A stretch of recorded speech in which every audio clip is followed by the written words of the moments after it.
জীবন ভাই ডাবের আইসক্রিম বানাইতে পারবে? হ্যাঁ ভাই আইসক্রিম বানাবো, সমস্যা নাই। আজকে ডাবলে এসে ডাবের আইসক্রিম খাবো, জীবনে বলে পারবো তো না। কাটবে কি দিয়ে ডাবের আইসক্রিম দিয়ে বানাইবে? ভাই আইসক্রিম যখন বানাবো কাটার যন্ত্র আছে ভাই, খালি দেখতে দেন কেমনে কি করি। তাই 100 হবে।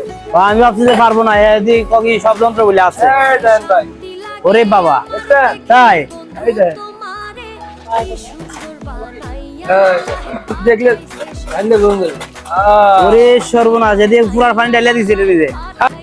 ও একবার কুচি ডাব কুচি ডাব ভাই, দেখ খালি ডাব মানে আইসক্রিম হয়ে গেছে ভাই। আচ্ছা যাক, একটু আসছে। আমি তো ভাবছি আসিব রে। লাগে ডাবের পানি নগদে আইসক্রিম হয়ে গেছে। হ্যাঁ, ভ্যানিলা আইসক্রিমই না? হ্যাঁ, কারণ ভ্যানিলা আইসক্রিমটা দেই কিসব, ভ্যানিলা আইসক্রিমটা দিলে অন্য যে ফ্লেভারটা দেই, ডাব দেই বা আপনার যে কোনো কিছু দেই, সেটা মনে করেন যে টেস্টটা পাওয়া যায় 100। না, ওটা ও কি যে মজা হবে না ভাই।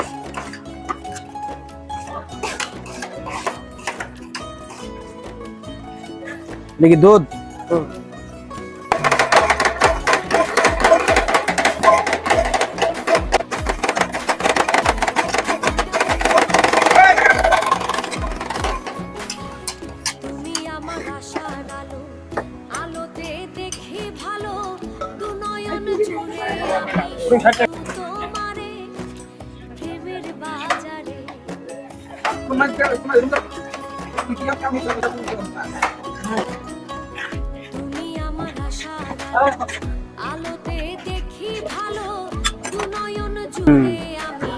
বেটার কইছিলাম তো আশালা দেওয়ার লাগে বেটার।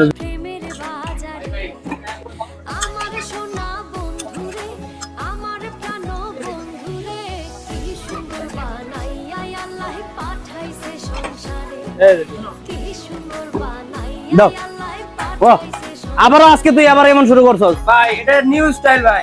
আইসক্রিম খাইতে হলে একটু ডান্স না দিলে খাইতে পারবেন না। তুই এসে দিতে পারবি, আমি তো দিতে পারবো না বেটা। এই যে ভাই, যাক, এই যে দেখছেন কত সুন্দর ডাবের আইসক্রিম হয়ে গেল।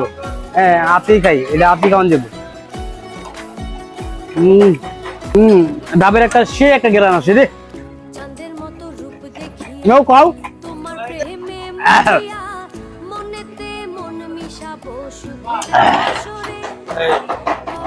খাইবা খাইবা তো আইসেন, যে কোনো আইসক্রিম খাইতে চাইলে জীবনের কাছে আসবেন।